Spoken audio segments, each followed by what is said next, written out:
Using words to treat others with kindness and respect. I choose kindness because it can change lives. Showing kindness is when you be kind to others and treat other people how you would like to be treated. Today is Unity Day, and students here at Red Cedar Elementary School are taking a stand against bullying. 4th and 5th graders wrote essays about why it's important to make positive, respectful choices and be kind to everyone. I was writing about choosing kindness because I like being kind to other people and it makes me feel happy. I was writing about showing kindness because I see a lot of my friends showing lots of kindness, and I thought it would be great because I like to encourage other people to be kind to others so they won't hurt feelings. If you be kind, others can be kind to other people, and the whole world can be kind to everyone. Unity Day is a national effort asking students to wear orange to show support for kids who have been bullied. We talk about what bullying is.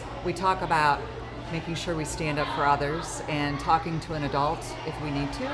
But we really try to focus on all of the positive character traits that help us to treat others the way we would like to be treated. Thinking about how we're making responsible choices, positive, respectful choices, and how that will impact us in our life. And knowing that those types of choices are exactly the opposite of a choice a bully would make. Unity Day started in 2011 as part of Bullying Prevention Month. At Red Cedar Elementary School, Ron Lopes, Beaufort County School District.